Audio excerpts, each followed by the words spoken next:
¿Qué tal, humanas, humanos? Buenos días, buenas tardes, buenas noches. Habrán visto que el título de este video es Memoria, Verdad y Justicia, y se imaginarán que de lo que vamos a hablar es de la forma en la que la sociedad argentina se enfrentó a los crímenes que se habían cometido durante la última dictadura de la historia de nuestro país, que se extendió desde el 24 de marzo de 1976 hasta el 10 de diciembre de 1983, cuando Raúl Alfonsín asume la restauración democrática del país. Para poder entender un poco los crímenes que se cometieron en la dictadura, si es que se pueden entender, y para entender además qué es lo que pasó después de la dictadura, es necesario hacer un breve raconto histórico sobre cómo se sucedieron los diferentes golpes de Estado que tuvo la República Argentina durante el siglo XX. El siglo XX fue un siglo plagado de golpes de Estado en la República Argentina, y 6 de esos golpes de Estado tuvieron éxito, o sea, lograron quitarle el poder al gobierno que estaba en turno y asumir a través de un gobierno de facto. El primero de esos golpes de Estado que se dio en el siglo XX fue en 1930. El 6 de septiembre de 1930 se produce un golpe de Estado contra el por entonces presidente Hipólito Yrigoyen y comienza lo que se dio en llamar la década infame. Este golpe de Estado lo que hace es traducir una puja de poder histórica en la Argentina entre los sectores populares, por decirle de alguna forma, y la aristocracia. La realidad es que cada vez que a lo largo del siglo XX los intereses de los gobiernos de turno iban en contra de los intereses de la aristocracia histórica de la República Argentina, la forma en la que esa aristocracia o oligarquía decidió retomar el poder fue a través de golpes de Estado con el apoyo en general de la Iglesia Católica y de las Fuerzas Armadas. Los golpes de Estado que se dieron en el siglo XX fueron, el primero les dije, en 1930, el segundo en 1943, 1955, 1962, 1966 y el último de ellos en 1976, que es a partir del cual se cometen los crímenes de los que vamos a charlar ahora.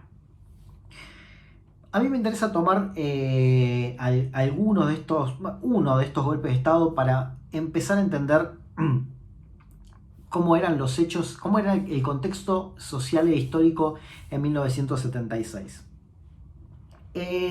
A partir del golpe de Estado de 1943 surge la figura de Perón.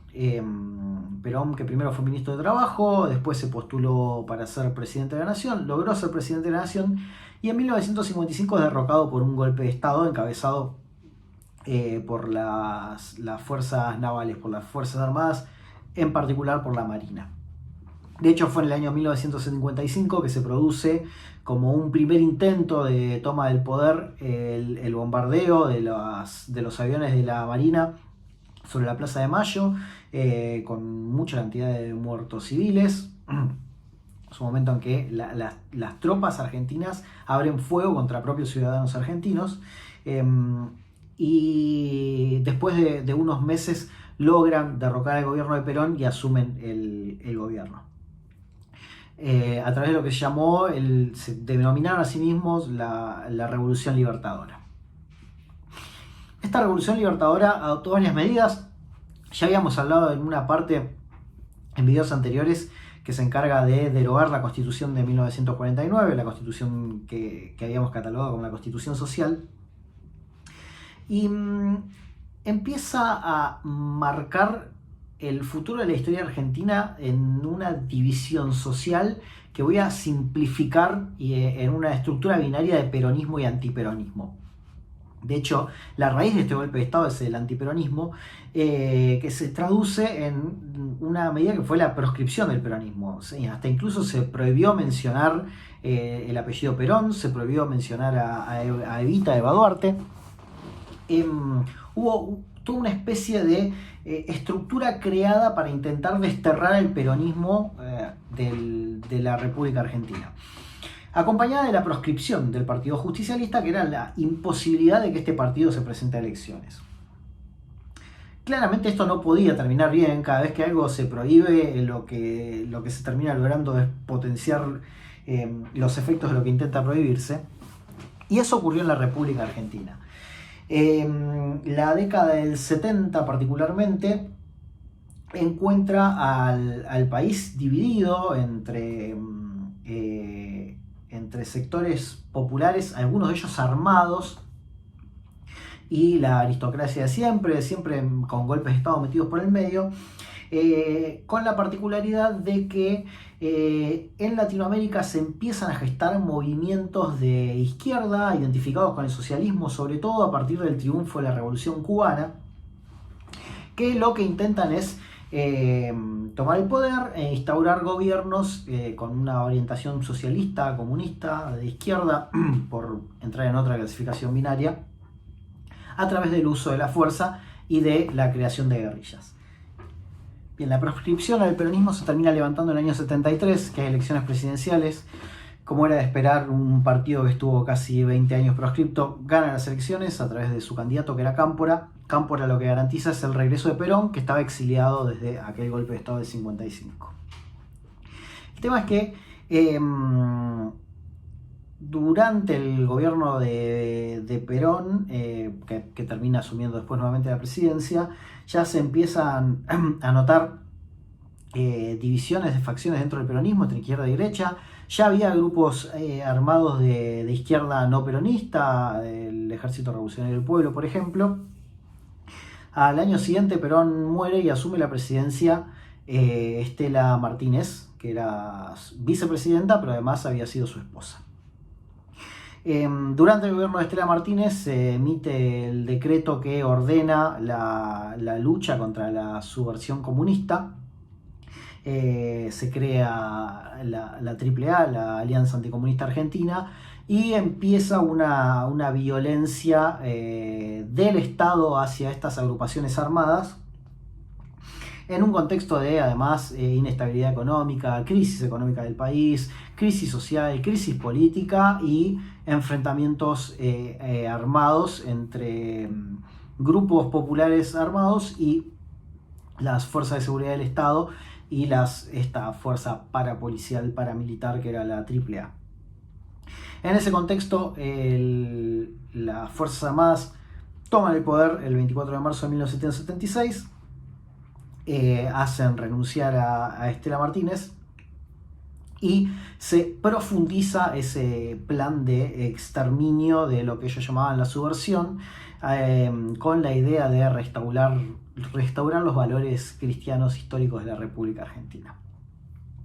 Lo que deriva en desapariciones forzadas de personas, torturas, asesinatos, robo de identidad de niños recién nacidos, robos de bebés, crímenes que ustedes seguramente ya han estudiado en otros momentos y que se repitieron a lo largo de toda la dictadura, con especial intensidad en los primeros años, fundamentalmente entre el 76 y el 79.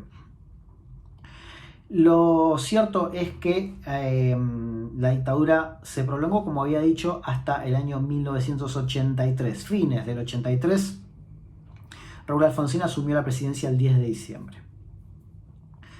Y acá me gustaría hacer un corte, porque durante el año 83 y hasta que Alfonsín logra ser presidente, hay dos cosas que pasan.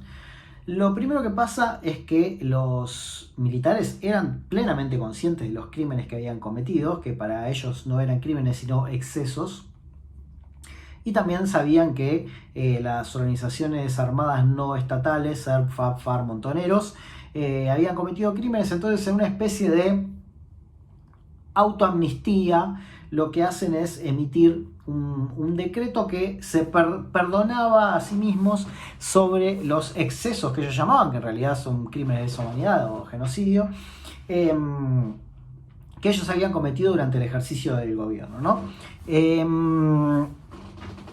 Se convoca a las elecciones presidenciales y durante la campaña presidencial los dos candidatos principales eran Raúl Alfonsín por la Unión Cívica Radical y Italo Luder por el Partido Justicialista. Durante las elecciones, en la campaña de los dos principales candidatos, Luder se compromete a que en caso de ganar las elecciones y ser elegido presidente, va a respetar la amnistía decretada por los militares. Alfonsín, en cambio, se pronuncia públicamente diciendo que eso era nulo, que no la iba a respetar y que en caso que él ganara las elecciones se iban a hacer los juicios correspondientes para determinar las responsabilidades criminales por los hechos ocurridos durante la dictadura. Con lo cual, a mi modo de ver, con las elecciones presidenciales de 1983, el pueblo argentino no solamente estaba eligiendo presidente, sino que además estaba plebiscitando cuál era la intención del pueblo con relación a los crímenes cometidos contra la dictadura. O sea, se estaba decidiendo entre un modelo de olvido y perdón, si se quiere, que era el que proponía Luder, y un modelo de verdad y justicia, que era el que estaba proponiendo Raúl Alfonsín. Como dije, triunfó Raúl Alfonsín y con Alfonsín triunfa además este modelo de verdad y justicia. Ni bien asume la presidencia, Alfonsín empieza a promover una serie de medidas que tienen que ver con los hechos ocurridos en la dictadura. La primera de ellas, digna de destacar, es la creación de la CONADEP, la Comisión Nacional sobre la Desaparición de Personas, presidida por Ernesto Sábato, que lo que hace es un relevamiento y toma de denuncias de desapariciones y de muertes y de torturas que habían ocurrido durante la dictadura. Como siguiente medida, la Ley de Defensa de la Democracia. Además, se anulan este decreto de autoamnistía que había sido firmado por el gobierno militar. Se anula. Acá hay que poner énfasis en la palabra que se anula, no se deroga, ¿sí? En general, cuando una ley reemplaza a otra, se deroga. En este caso se anula. O sea, lo que entendió el Congreso y luego la Corte Suprema de Justicia de la Nación también es que este decreto carecía de validez legal, ¿sí? Era nulo, por lo tanto no causaba ningún efecto. ¿Por qué es importante acá la distinción entre nulidad y derogación? Porque si simplemente se hubiesen limitado a derogar la amnistía, hubiese cumplido sus efectos penales. Piensen que en materia penal, y esto lo hemos charlado también en los videos que hay sobre garantías en este canal, se aplica la ley más benigna a los imputados. Entonces, si en algún momento entre la comisión de los crímenes y la intención de hacer un juicio había una ley que declaraba una amnistía, esa amnistía, al ser derogada, la derogación no se puede aplicar retroactivamente. Entonces, el efecto de la nulidad es hacer de cuenta que esa amnistía no existió nunca. Eso permitió la otra medida que voy a contarles ahora, que es la promoción de los juicios contra los responsables militares por los crímenes cometidos desde el aparato del Estado, pero también de juicios contra los responsables de las organizaciones armadas no estatales. Este juicio es tremendamente importante no solamente para la historia argentina, sino para la historia de toda la humanidad. ¿En qué sentido? Hasta ese momento, nunca en la historia un Estado había logrado juzgar crímenes cometidos con el aparato del propio Estado sin la necesidad de recurrir a tribunales especiales o a leyes especiales. Cuando se promueve la realización de estos juicios, se usa la estructura vigente del Poder Judicial, se respeta el principio de juez natural, y se usa el Código Penal que además se encontraba vigente al momento de la comisión de los hechos. O sea, no se crean ni leyes especiales ni tribunales especiales. Sí hay que hacer una aclaración que lo que se creó es una instancia especial.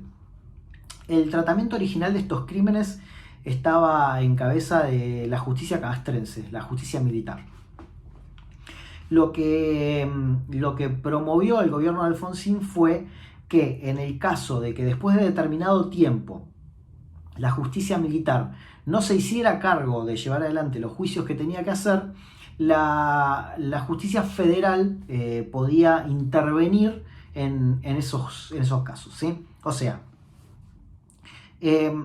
Alfonsín dice: júzguense entre ustedes, ¿sí? Ustedes tienen tribunales militares, tienen una justicia militar específica, entonces júzguense entre ustedes. Pero sepan que si no lo hacen, se agrega una instancia de revisión sobre la inacción, en este caso, de los tribunales militares, y va a pasar a intervenir la justicia federal ordinaria, el fuero penal de la justicia federal.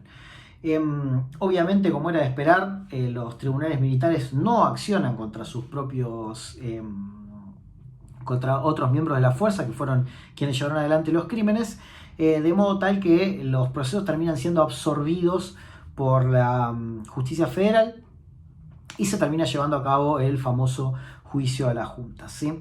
Este juicio a las juntas que, como les digo, no solamente respetaba el principio de juez natural, sino además respetaba el principio de legalidad y todas las demás garantías del proceso. De hecho, entre los 9 acusados, 5 terminaron absueltos, lo cual demuestra que fue un proceso transparente, claro, y que no fue simplemente un ánimo de venganza de parte del Estado, del gobierno que asumió el control del Estado, sino que fue un juicio justo.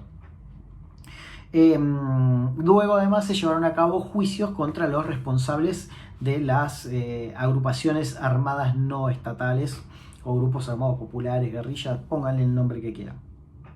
Entonces, importancia de los procesos judiciales de la restauración democrática: principio de legalidad respetado, principio de juez natural respetado, y no se trató de un acto de venganza porque no solamente se juzgó a los militares, sino que además se los juzgó con todas las garantías, muchos terminaron absueltos, y además se juzgó a los responsables de los grupos armados no estatales, bien que también habían cometido crímenes durante la dictadura e incluso antes. Entonces, este movimiento de piezas y de leyes lo que hace es empezar a, primero, develar la verdad de qué es lo que había ocurrido a través del informe de la CONADEP y de también los testimonios recabados durante los juicios, y segundo, empezar a restaurar, si se quiere, un valor justicia sobre los crímenes cometidos desde el aparato del Estado. Era de esperar que a partir del accionar del Estado intentando juzgar a los militares que todavía conservaban un poder de hecho bastante importante, no se iban a quedar de brazos cruzados. Tal es así que en el año 86, luego de presiones y levantamientos armados, el gobierno decide sancionar, llevar al Congreso y luego el Congreso aprobar la ley que se llamó de punto final. ¿Qué implicaba la ley de punto final? Que el Poder Judicial iba a tener un plazo máximo para continuar con las investigaciones que se hayan iniciado hasta ese momento. O sea, las investigaciones que no se inicien hasta el punto que determinaba la ley, que por eso se llama de punto final, no iban a poder ser proseguidas. Ya habían pasado más de 2 años desde la restauración democrática. El Poder Judicial tuvo su tiempo para iniciar las investigaciones, entonces el Congreso dice, bueno, para aplacar un poco los ánimos de los militares, que estaban bastante exacerbados, vamos a poner un punto final para que todas las investigaciones que no hayan empezado hasta ese momento no puedan empezar. La idea de esto era que iban a seguir adelante las investigaciones que estén, las que no estaban iban a quedar congeladas, pero esto produjo un efecto contrario, como si mal no recuerdo, en 90 días lo que fijaba la ley para ese punto final. En esos 90 días las organizaciones de derechos humanos, las querellas y los jueces que tenían que investigar, porque es un proceso inquisitivo, lo que hicieron fue empezar a acelerar la producción de pruebas y acelerar los llamados a declaración indagatoria para iniciar los casos antes de la fecha que se ponía como límite. En el año 87 siguieron las presiones, siguieron los levantamientos de sectores de las Fuerzas Armadas, y una ley viene a complementar a la ley de punto final, que fue la ley de obediencia debida. ¿Qué establecía la ley de obediencia debida? Obediencia debida todo junto y con B larga, de vida, de deber. Digo porque he leído por ahí obediencia de vida con B corta, no es el caso. La obediencia debida implicaba que una presunción de que los rangos militares inferiores estaban obedeciendo órdenes, entonces no podían ser penalmente responsables por los crímenes que habían cometido, ¿sí? La responsabilidad solo se le podía asignar a los oficiales de rangos superiores. Con estas dos leyes, todo el movimiento de juicios que se había iniciado con el retorno a la democracia se congela prácticamente. Empiezan a configurar una especie de cuadro de impunidad con los responsables por los crímenes cometidos durante la dictadura por parte del Estado, y ese cuadro de impunidad se termina de consagrar en fines del año 89, principios del año 90, con 2 decretos que firma Carlos Menem, a través de los cuales indulta, o sea, perdona a todos los militares procesados y condenados por crímenes cometidos utilizando para ello el aparato del Estado, y a todos los miembros de grupos armados no estatales que también estaban condenados o procesados por los crímenes que habían cometido ellos mismos. Entonces, el empuje inicial que había traído la democracia de verdad y justicia se fue degradando bastante por el poder que todavía ostentaban las Fuerzas Armadas, a través de las leyes de punto final y obediencia debida principio, y se termina de consagrar la impunidad con los indultos de Carlos Menem. Eso hizo que la sensación en el pueblo argentino sea de impunidad. Y la década del 90 estuvo marcada por luchas de los organismos de derechos humanos para que esa impunidad cese, o sea, para buscar la forma de que de alguna forma los responsables por los crímenes cometidos sean condenados. Y hubo bastantes acciones al respecto, pero creo que lo más importante, sobre todo teniendo en cuenta el estudio de los derechos humanos, es que en la década del 90 se produce un cambio de paradigma para intentar revertir esta impunidad. Hasta ese momento, todo lo que se habían aplicado, y de hecho había sido importante en la historia del mundo del juicio de las juntas por eso, había sido derecho interno. Fíjense que yo les hablé del derecho penal, les hablé del Código Penal, les hablé de la justicia federal, les hablé de la justicia castrense también, pero eran todas normas de derecho interno. O sea, el Estado había usado su propia estructura normativa para tratar de traer justicia a esta situación. La década del 90, les decía, cambia el paradigma y lo que hace es incorporar una visión de derecho internacional, por distintos motivos.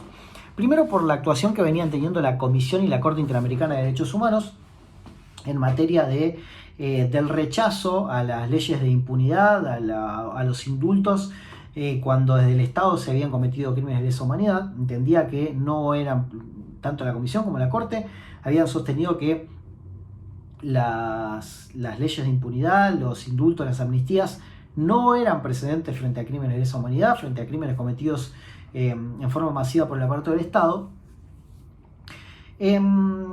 Pero además porque frente a la inacción del Estado argentino para buscar juzgar a los responsables por los crímenes cometidos, se empiezan a activar juicios en el exterior. O sea, en paralelo con las actuaciones que se empiezan a generar ante la Comisión y la Corte Interamericana de Derechos Humanos, se empieza a investigar fundamentalmente en España, aunque también hay investigaciones en Italia y en Francia, hechos que habían sido cometidos por la dictadura en Argentina, por diferentes principios del derecho penal. En Francia, por ejemplo, prevaleció más la idea de lo que llaman nacionalidad pasiva, o sea, investigaban hechos cometidos acá porque las víctimas eran de nacionalidad francesa. En España habían empezado por ese camino, pero el juez Baltasar Garzón resucita un principio que era el de aplicación universal de la ley penal. En este mismo canal de YouTube encuentran un video de principios de aplicación espacial de la ley penal, en donde se explica en qué consiste el principio de jurisdicción universal, pero básicamente es la posibilidad de que cualquier Estado pueda juzgar cualquier delito cometido en cualquier lado, siempre y cuando ese delito tenga alguna afectación internacional. Los crímenes cometidos durante la dictadura fueron calificados como crímenes internacionales, en principio como crímenes de lesa humanidad o genocidio. Hay toda una discusión al respecto que excede las pretensiones de este video. De hecho, eso fue también un conflicto dentro del Poder Judicial en España, cuál de las dos calificaciones le correspondía. Lo cierto es que Baltasar Garzón, el juez español, empieza a investigar los hechos cometidos por el Estado en la última dictadura de la Argentina. Entre esos casos hay uno en particular que a mí me interesa destacar y que me parece que es importante para la historia de la década del 90, que es el de Silingo.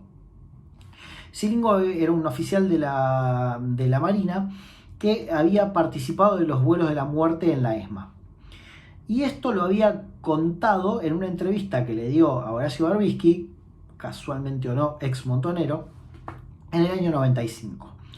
Hasta ese momento, si bien había una sospecha de la existencia de los vuelos de la muerte, esto es que las personas que eran desaparecidas y torturadas en la ESMA las drogaban, las subían a aviones de la Marina y las tiraban al Río de la Plata para que se mueran ahogadas desde los aviones, no había ninguna confirmación sobre esto. De hecho, siempre existió una especie de código de silencio entre los militares, y este código de silencio lo rompe Silingo, quien cuenta cómo se desarrollaban los vuelos de la muerte. Eso, además de motivar un proceso penal en su contra, que terminó con una condena a más de 600 años de prisión, igual los años de prisión en España se cuentan distintos, eso hay que decirlo, genera como una reactivación de movimientos de derechos humanos en Argentina a través de distintos tipos de acciones. En primer lugar, surgieron lo que conocemos como scratches, o sea, lo que empiezan a hacer los movimientos de derechos humanos, fundamentalmente la agrupación Hijos, es decir, bueno, si el Poder Judicial no va a hacer nada para juzgar a las personas que cometieron los crímenes durante la dictadura, vamos a empezar a denunciar quiénes son. Entonces empezaron a organizar actos masivos frente a las casas de los represores, de los genocidas, explicándole a todo el barrio que en esas casas vivían personas que habían cometido este tipo de crímenes durante la dictadura. Lo que hoy conocemos como scratch. Pero en paralelo no solamente se tomaron acciones físicas y presenciales, sino que además se iniciaron acciones en la justicia. Ya la Comisión y la Corte Interamericana habían venido trabajando sobre dos derechos que son los derechos de las víctimas.